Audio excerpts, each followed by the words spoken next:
नमस्कार, मैं हूं रुचि शर्मा। वेब3 की तमाम बड़ी खबरें लेकर हाजिर हैं हम। एक प्रसिद्ध डिजिटल आर्टिस्ट और rare पेपे non fungible token collection के पीछे की ब्रेन चाइल्ड स्क्रिला वेंचुरा ने विशेष रूप से बिटकॉइन ब्लॉकचेन नेटवर्क पर एक नया डिजिटल कलेक्टिबल लॉन्च करने के लिए famous American music artist Ghostface Killah के साथ पार्टनरशिप की है। 30 मार्च के साइट पब्लिकेशन में on chain artificial market platform ने पुष्टि की कि स्क्रिला वेंचुरा ने एक गाने के लिए कवर आर्ट को इंस्क्राइब किया है, जिसे गोस्ट फेस किला शेप विशेष रूप से बिटकॉइन ब्लॉकचेन नेटवर्क पर एक ऑर्डिनल कलेक्शन के रूप में जारी कर रहा है। नए इंटीग्रेशन के तहत गोस्ट फेस किला और रेयर स्क्रिला ने बिटकॉइन ब्लॉकचेन नेटवर्क पर किला के अपकमिंग नए ट्रैक के कवर आर्ट को अंकित करने के लिए सेना में शामिल हो गए हैं। कवर आर्ट, जिसमें स्टेज पर किला को पेपे द फ्रॉग हेड के साथ अप्रयुक्त दिखाया गया है, को क्रिएशन ब्लॉक 836-987 पर अंकित किया गया है। बढ़ते हैं अगली खबर की ओर। मेथरेजा एक अग्रणी technology non profit user empowerment, authentic connections और ब्लॉकचेन टेक्नोलॉजी इंटीग्रेशन पर जोर देने के साथ सोशल नेटवर्किंग और एप्लीकेशन डेवलपमेंट में क्रांति लाने के लिए तैयार है।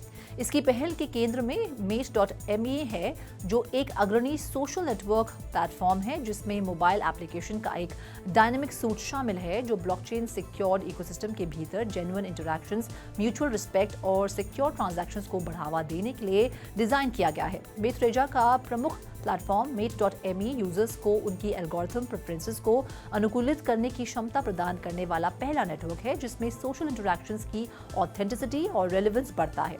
इस समर तक यूजर्स बेस 100,000 से अधिक होने की उम्मीद के साथ Mate.me महत्वाकांक्षी रूप से पर्याप्त वैश्विक दर्शकों को लक्षित कर रहा है।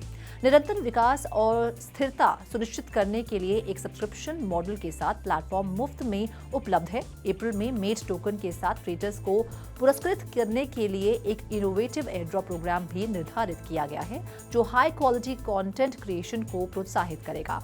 बाकी अहम खबरों के लिए करते हैं विशाखा का रुख। नानजिंग में एक विश्व प्रसिद्ध कल्चरल सिंबल और हिस्टोरिकल लैंडमार्क के रूप में पोखलेन टा heritage park outstanding traditional culture को बढ़ावा देने के लिए प्रतिबद्ध है। 2023 में पार्क के भीतर एक म्यूजियम में ट्रू लिंक मेटावर्स के कॉन्सेप्ट पर केंद्रित एक इंटरैक्टिव प्रोजेक्ट खोला गया। ये प्रोजेक्ट विजिटर्स को एक यूनिक म्यूजियम एक्सपीरियंस प्रदान करती है, जिसमें कि metaverse experience, Shambo, VR interaction, digital companions और कल्चरल हेरिटेज साइट की रिस्टोरेशन जैसे तत्व शामिल हैं, जो कि म्यूजियम एक्सप्लोरेशन का एक नया रूप प्रदर्शित करते हैं। इस अद्भुत यात्रा को शुरू करने के लिए पहला कदम एक डिजिटल अवतार बनाना है।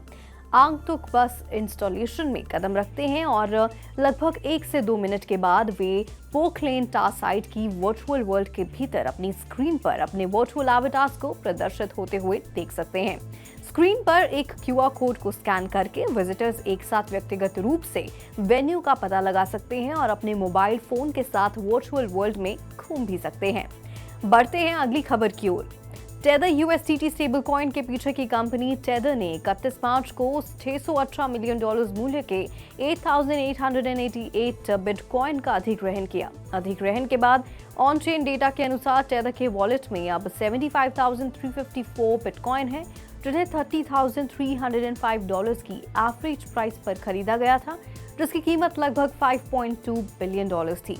कॉइन स्टार्स डेटा के अनुसार वॉलेट 128% से अधिक बढ़ गया है। वर्तमान में $2.94 बिलियन का अप्राप्त लाभ है। यह अधिग्रहण United states based spot bitcoin exchange traded funds की मंजूरी और आने वाले बिटकॉइन हार्विंग के कारण बिटकॉइन में बढ़ते इंस्टीट्यूशनल इंटरेस्ट के समय हुआ, जो केवल 19 दिनों में ब्लॉक सप्लाई इशुएंस को कम करने के लिए तैयार है। Over to you Roshni. Blockchain security firm pixel द्वारा कंपाइल डेटा के अनुसार मार्च हैक में चुराई गई लगभग $100 मिलियन की लगभग डिजिटल एसेट बरामद कर ली गई है। पिक्सेल ने 1 अप्रैल को कहा कि मार्च में 30 से अधिक हैकिंग की घटनाएं हुई, जिसमें $187 मिलियन की फंड्स का नुकसान हुआ, जबकि घाटा लाखों में हुआ। हैक किए गए फंड्स का 52.8% वापस कर दिया गया। पिक्सेल ने कहा कि पिछले महीने चोरी की गई $98.8 मिलियन की डिजिटल एसेट्स बरामद की गई है। पिक्सेल ने महीने के भीतर टॉप 5 इवेंट्स पर भी प्रकाश डाला। हैकिंग की घटना में नुकसान के मामले में मंचेबल्स इंसिडेंट ने टॉप स्पॉट हासिल किया है। इसके बाद curio hack, Prisma finance incident, NF prompt hack और वुफी एक्सप्लॉइट हुआ। तो आज के लिए फिलहाल इतना ही। ऐसी वेब3 से जुड़ी खबरों के लिए देखते रहिए 3.2 TV। ऐसी और ज़्यादा अपडेट्स के लिए हमारी वेबसाइट www.3versetv.io पर लॉग ऑन करें या फिर स्कैन करें QR कोड। Thank you.